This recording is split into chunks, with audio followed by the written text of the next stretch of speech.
Hey, Teresa. Have you finally found a place to live yet? Or are you still mooching off mom and dad? I'm only asking because I'm planning to bring Philip to meet mom and dad next week. I was really hoping you'd be out when we came so there wouldn't be any awkwardness. How come you haven't found a place yet? Mom and dad are getting really uncomfortable with you still being there. Ugh, I know. I'm gonna leave as soon as I can, but it's not that easy. And I'm still having trouble wrapping my head around everything that's happened. What do you mean? Wrapping your head around what? To start with, how about that you, my own baby sister, stole my fiancé from me? Or how about all the horrible things you accused me of doing to make me out to be the villain and justify what you did? I'm just still in shock over everything. Oh, please, get over it already. You're getting treated like a villain because you are the villain here. Only someone who knows that they've done something wrong complains about being called out on it. That makes no sense at all, Abriel. What are you even talking about? I make perfect sense. I didn't force Philip to fall in love with me. It just happened. What was I supposed to do? You're so mean to him and nagging all the time about responsibility and other boring things. It's no wonder he didn't really want to marry you. Of course it's all your fault. You may have everyone else fooled, but of all people, you can't fool me. You threw yourself down the stairs and then told everyone that I pushed you, even though I was nowhere near you at the time. All I did was tell the truth. I sprained my ankle really bad in that fall. It's pretty heartless of you not to care at all. Of course I care, but it was your own carelessness that made you fall. And then you took advantage of the fact that there was no one around to see to blame it on me. I don't understand how mom and dad can believe such an obvious lie. And somehow you were able to use it to paint me as this horrible person and steal Philip from me too. I did not. Philip was already mine by then. He loves me. So of course he was on my side. Is there anything else you need me to explain to you? It seems like you don't have anyone left to be on your side. It would be best if you just disappeared now, okay? Oh, believe me, I understand that. Not one person is willing to see you for who you really are. You know what? I'm done with this. I've been dragging my feet on moving because I was hoping someone would wake up and realize what's going on. But I guess that's not going to happen. I'll be out of the house today. I can't handle being around any of you anymore. Finally! You've made it perfectly clear. There is not one person that I can rely on in my own family. No one can see the truth even when it's right in front of them. Ugh, excuse me? That's awfully rude of you. You pushed me down the stairs. They are only treating you as you deserve. You can say whatever you want at this point. I'll soon be gone, so nothing you say matters to me anymore. Feel free to say anything your crazy mind comes up with.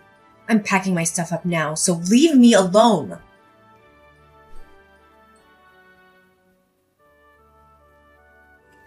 Hey, are you finally gone yet? I made an appointment with an apartment manager to view an apartment. Okay, good. You should be out really soon then. It won't take you long to pack, right? It's not like you have anything of value to pack. I have already packed up everything I need to take with me, thanks to someone sneaking into my room and stealing a bunch of my stuff. What? I did not. I didn't steal anything. I only took what you said I could have. It's your fault for buying clothes and stuff that don't look good on you. I'm way prettier than you, so it makes sense that I take it all off your hands. I said someone stole from me. I never accused you of anything. Oh, thank you for the confirmation though. I doubt it'll change anything, but at least I have proof of your theft. Oh my god! Ugh! You are so annoying! Just get out already! I'm leaving now. Good. I'm so glad I don't have to deal with you anymore. Finally, nothing is in my way. Oh, one more thing, Abriel. Philip has blocked my number, so I need you to deliver a message for me. What? If he doesn't return the $3,000 that he borrowed from me by the end of the month, I'll take him to court over it. What? What? $3,000? Oh, he knows how to get the money to me already, so if you could just give him that message, that would be great. Thanks. If he has any questions, he can send them through you or unblock me and ask for himself. That's ridiculous. Why would he borrow money from you? He works at a major company and makes good money. You barely make enough to live on. There's no way this is true. You're making stuff up because you don't want to let him go. I'm not, and I can prove it. I have a written promise from him to pay it back. Yeah, whatever. You don't have anything. Look, I honestly don't care whether you believe me or not. Just give him the message, okay? I'm sure he'll tell you why he borrowed money from me if you ask him. I'm not telling him anything. Just stop. This isn't a funny joke. It just makes you look desperate and pathetic. Whatever. It's up to you. I'm leaving now. I really hope I never have to return to this place again. Goodbye, Abriel.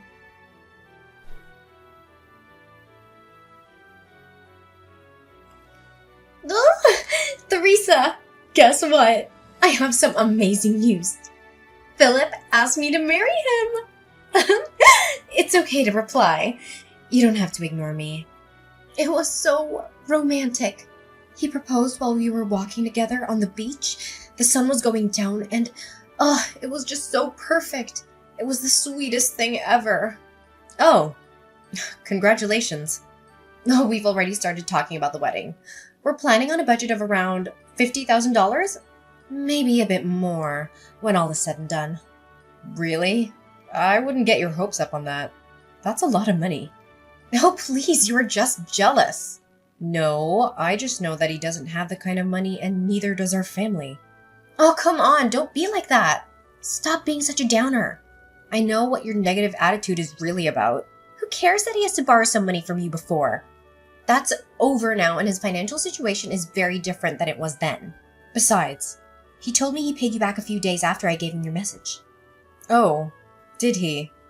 Well, I appreciate that you passed along the message. He told me that he only had to borrow from you in the first place because a few unexpected expenses came up. It's pretty cruel of you to hold it over him like you did. It just reveals how self-righteous you really are when you do things like that. That's not what happened at all. Look, Abriel, all I want is a clean break between me and the two of you, and I almost had that. I don't understand why you felt the need to come bragging to me about how happy the two of you are. You've won. Just leave me alone. Oh, well, excuse me for assuming you'd want some time to prepare yourself for the wedding. I guess you'd prefer to just get blindsided by the wedding invitation? Are you serious right now? After all that's happened, I thought I would be the last person you'd want to invite to your wedding. Of course I want you there. We are a family. I wasn't trying to brag about anything. I just wanted to share the news with my big sister. I didn't want there to be any drama if you found out from someone else, so I thought I'd tell you myself. I wouldn't have started any drama regardless of how I found out. I told you. I just want to move on and heal from all of this. Okay, fine. Be that way. Did you need anything else? Well, no, I guess not. I have to get back to work. Oh my god, really? It's Saturday. Why are you working? Are you so poor that you had to get a side gig or something? No wonder you demanded that Philip give you the money. I changed careers and entered the hospitality industry. Weekends are just another day for me now. Oh, I didn't know you changed careers. Thanks to you, I'm actually making pretty good money now. The pay here is higher than where I was working before, and I don't have to pay anything to our parents or help Philip out anymore. What do you mean, thanks to me? Isn't it obvious? If you hadn't betrayed me, I wouldn't be where I am now. I don't think there's anything else to do or say at this point. Bye.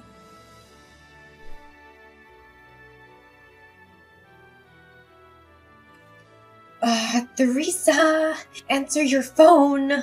I need you. Jesus, what do you want? I can't really talk. I'm at work right now. Are you ready to congratulate me?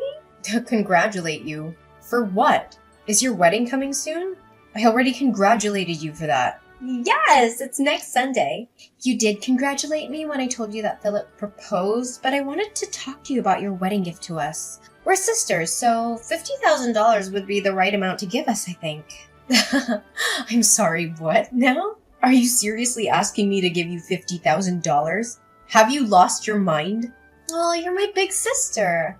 You should want to help me in any way you can. You can't put a price tag on how much sisters mean to each other. Oh, wow. I don't even know where to begin with all of that, but I think I know what's going on here. You finally realized the financial situation that you're in, didn't you? You can't pay the costs for the big, expensive wedding you want, so you expect someone else to hand over the cash. No, it's not that. You're broke. Just admit it. That's not true. I have a little money. No. You refuse to work anything other than a part-time job, so you don't make very much. And what you do make, you like to spend on useless stuff and going out rather than even trying to save. On top of that, Mom and Dad are probably still giving you spending money whenever you ask, even though they really aren't in a position to do that. So you haven't had any reason to ever try and save any money whatsoever, have you?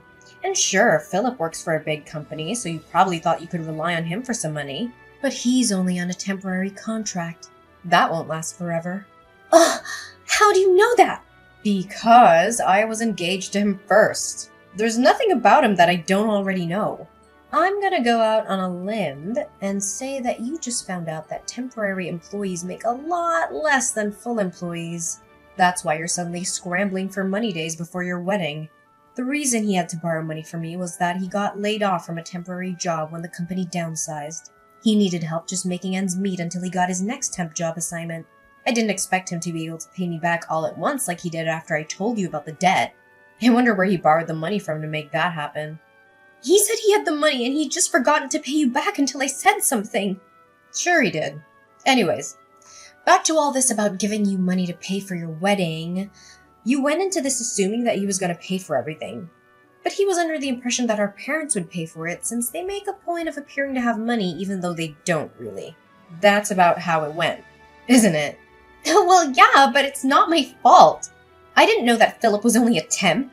I thought he had a really good salary as a full-time employee, so I never doubted that he would be able to take care of it. You are more to blame than I am. Why didn't you tell me if you knew he wasn't making that much? I had no idea. I feel so lied to. I told you about it when I was engaged to him. And you and I have some friends in common, so I'm sure they mentioned it at some point. No one tried to hide it from you. You just didn't want to hear about it because it was inconvenient. I know I mentioned it to Mom and Dad, and I'm pretty sure you were there too. I told you guys about how we decided not to get married until he was offered a full-time position. But I guess you weren't listening because you were already making plans to stab me in the back. Ugh! You still should have told me! It doesn't matter that he chose me over you. How could you just let me think he had a high-paying job when that's not the case? That's basically the same as robbing me. I didn't know I was with someone so poor that he couldn't even afford a proper wedding. You're a grown woman. Do you really need your big sister to treat you like a child and tell you every little thing? Neither me nor Philip ever made his job status a secret. If you really didn't know, it's because you weren't paying attention. Hey, you're really going to try and blame me. Why are you being so mean? If the two of you didn't have a conversation about this before now, that's a problem for the two of you.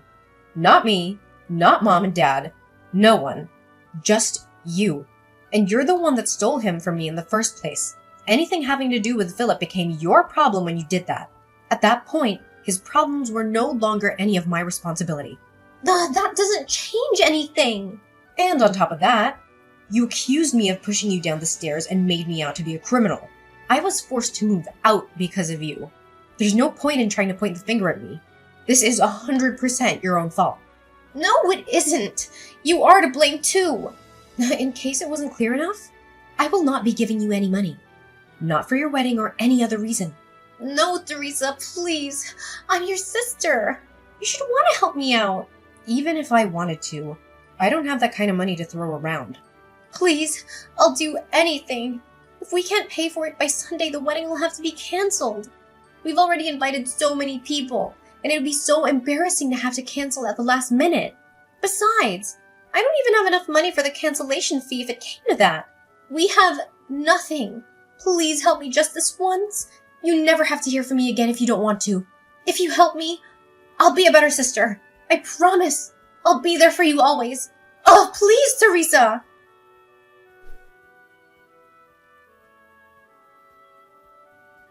After our last conversation, Abriel continued to call and message me, even enlisting our parents and Philip to do the same. Abriel argued that I shouldn't hold a grudge against her and should help her with the wedding expenses. Philip even suggested that we get back together, but in the same conversation, he had the audacity to ask me for money. My parents asked me to come back home, but they also asked for money, so I don't believe their intentions were sincere. Since switching to working in the hospitality industry, I've been making more money. However, it still wasn't enough to give Abriel what she demanded, even if I wanted to. I ended up changing my phone number because they refused to stop harassing me for money. A friend of mine who's still friends with Philip told me that he was cut off from his family when they found out what happened. They didn't like the idea of him trying to squeeze money out of someone through marriage. In the end, I'm glad that I didn't end up marrying him and being forced to rely on him for the rest of my life. I heard that they were only able to pay for half of the cancellation fee for the wedding. My parents ended up having to sell their house for almost nothing because they couldn't keep up with it anymore. My parents and sister moved into an apartment together, but they fight almost every day. The neighbors are constantly complaining about them, so there's a chance they'll be forced to move again. Good riddance.